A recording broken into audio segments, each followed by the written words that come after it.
कहाँ पे आपका बेटा, कहाँ पे है? कोई बात नहीं, हम इनके साथ हैं। ये उसने उसको गोली मार दी यहाँ पे। उसने बोला कि शायद मुस्लिम नहीं है, उसने उसको गोली मार दी। हम इंडियन आर्मी है, बैठो। జమ్మూ కాశ్మీర్లోని మినీ స్విట్జర్లాండ్గా భావించే పహల్గామ్లోని బైసరన్ లోయ అందాలను, అక్కడి ప్రకృతిని చూసి ఆనందించాలని వచ్చిన పర్యాటకులకు చావు ఎదురైంది. పక్కా ప్లాన్ వేసుకొని ఆర్మీ దుస్తుల్లో వచ్చిన ఉగ్రవాదులు 27 మందిని పొట్టన పెట్టుకున్నారు.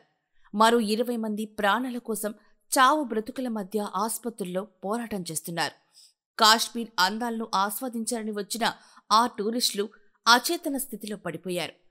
ఈ క్రమంలోనే పహల్గామ్ ఉగ్రదాడికి సంబంధించిన ఫోటోలు, వీడియోలు సోషల్ మీడియాలో తెగ వైరల్ అవుతున్నాయి. అందులో ఒక ఫోటో ఇప్పుడు అందరి హృదయాలను కదిలిస్తోంది.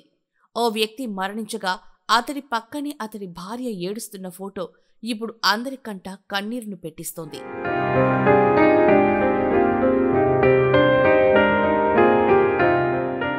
కొత్తగా పెళ్లి చేసుకుని హనీమూన్ కోసం జంటగా వచ్చిన ఆ ఇద్దర్లో ఇప్పుడు ఒకరే మిగిలారు.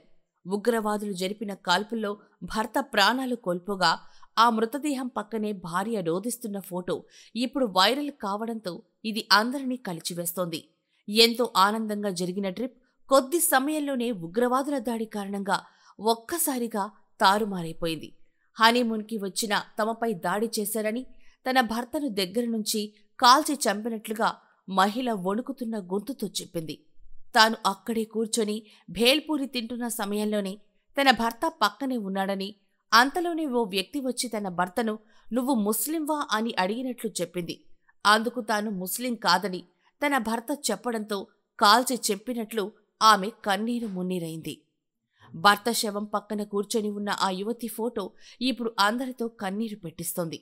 क्या बोलते भेलपुरी खाने से मेरा पति साइड में था, एक इंसान है, उसने उसको गोली मार दी यहाँ पे। उसने बोला कि शायद मुस्लिम नहीं है, उसने उसको गोली मार दी। नहीं, आप टेंशन मत लो। अब बेटा आप यहाँ पे रहो, हम साथ में।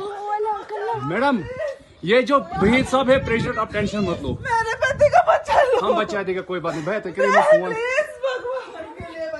మారణకాండలో బలైపోయిన ఈయన నేవీ అధికారి లెఫ్టినెంట్ వినయ్ నర్వాల్గా గుర్తించారు. హర్యానాకు చెందిన వినయ్ కొచ్చిలో విధులు నిర్వహిస్తున్నారు. ఏప్రిల్ 16న వివాహం చేసుకున్న ఆయన హనీమూన్ కోసం కాశ్మీర్కొచ్చారు. పెళ్లై కనీసం వారం రోజులు కూడా గడవకముందే ఆనందంగా గడపాల్సిన ఆయనకు అదే చివరి రోజైంది. వినయ్ మృతి పట్ల కుటుంబంలోనే కాదు, దేశవ్యాప్తంగా విషాదం అలుముకుంది. ఈ విషయాన్ని రక్షణ శాఖ అధికారులు ధృవీకరించారు.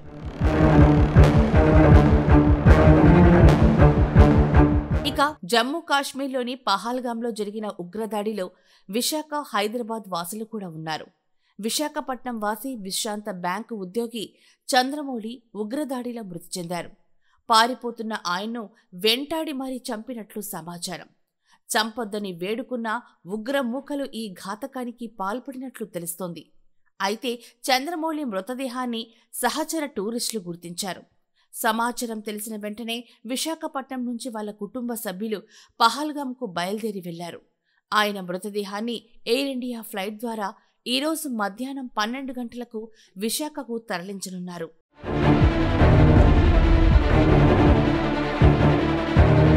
కశ్మీర్లో జరిగిన ఉగ్రదాడిలో హైదరాబాద్కు చెందిన కేంద్ర ప్రభుత్వ ఉద్యోగి మృతి చెందారు. కోటిలోని సబ్సిడరీ ఇంటెలిజెన్స్ బ్యూరో కార్యాలయంలో సెక్షన్ అధికారిగా విధులు నిర్వహిస్తోన్న మనీష్ రంజన్ కుటుంబ సభ్యులతో కలిసి కశ్మీర్ పర్యటనకు వెళ్లారు. భార్య, 2 పిల్లల ముందే ఆయన్ని ఉగ్రవాదులు పాయింట్ బ్లాంక్లో కాల్చి చంపినట్లుగా తెలుస్తోంది. కుటుంబ సభ్యులను మాత్రం వదిలిపెట్టి ఆయన ఐడి కార్డు చూసి మరీ కాల్పులు జరిపారని చెప్తున్నారు. ఆయన్ను కుటుంబ సభ్యులకు దూరంగా విడదీసి కాల్చి చంపినట్లు వారు చెప్తున్నారు. ఇక బీహార్కు చెందిన మనీష్ ఉద్యోగరీత్యా హైదరాబాద్లో ఉంటున్నారు. ఇక కర్ణాటకలోని శివమొగ్గ జిల్లాకు చెందిన మంజునాథ్ అనే వ్యక్తి ప్రాణాలు కోల్పోయాడు. సెలవుల్లో తన ఫ్యామిలీతో కలిసి మంచు అందాల మధ్య సంతోషంగా గడిపేందుకు మంజునాథ్ తన కుటుంబంతో కలిసి పహల్గామ్కు వెళ్లినట్లు తెలుస్తోంది. ఈ దాడి గురించి ప్రత్యక్ష సాక్షిగా పల్లవి నిలిచింది. తన ఎదుటే తన భర్తని పోగొట్టుకున్న పల్లవి హృదయ విదారకంగా విలపిస్తూ ఉగ్రవాదులు ఐడి కార్డు అడిగి మరీ హిందువుల్ని తెలుసుకొని కాల్చి చంపినట్లు పల్లవి చెప్పింది.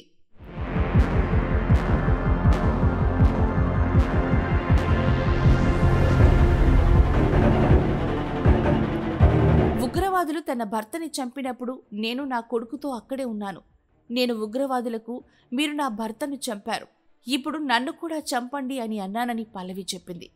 అయితే ఒక ఉగ్రవాది నేను నిన్ను చంపను అని అన్నాడు.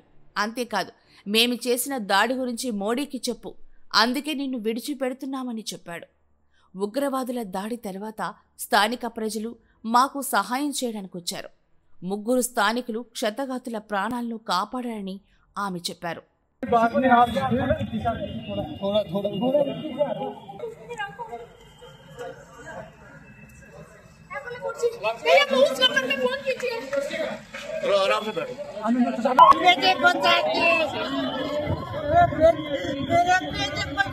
ఇక ఉగ్రదాడి జరుగుతున్న సమయంలో ఓ వ్యక్తి నడుస్తూ అక్కడి దృశ్యాలను తన కెమెరాలో బంధిస్తున్నాడు. కానీ అదే సమయంలో ఆయనకు కాల్పుల మోతలు, అరుపులు, ఆర్తనాదాలు వినిపించాయి. దీంతో అక్కడి నుంచి పారిపోయాడు. మరో వీడియోలో అదే వ్యక్తి మాట్లాడుతూ ఉగ్రదాడి జరిగిందని చెప్తూ ఈ దాడి నుంచి తప్పించుకోవడానికి ప్రయత్నించానని తెలిపారు. ఈ దాడి నుంచి తాను త్రుటిలో తప్పించుకున్నానని చెప్పారు. తన ప్రాణాలు కాపాడినందుకు దేవుడికి కృతజ్ఞతలు తెలుపుతున్నానని అన్నారు. అలాగే ఇతరుల భద్రత కోసం ప్రార్థనలు చేస్తున్నానని సదరు వీడియోలో పేర్కొన్నారు.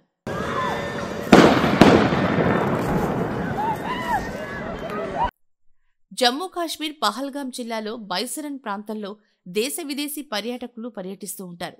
ఈ క్రమంలో మంగళవారం ఒక్కసారిగా సైనిక దుస్తులు ధరించిన ఉగ్రవాదులు కాల్పులకు తెగబడడం అందర్నీ ఉలిక్కిపాడేలా చేసింది. ఈ ఘటనలో ఇప్పటికే 27 మంది మరణించినట్లు తెలుస్తోంది. మరికొంతమంది ఆసుపత్రుల్లో చావు బతుకుల మధ్య పోరాడుతున్నారు. మొత్తంగా బైసరన్ వ్యాలీ రక్తసిక్తమైంది.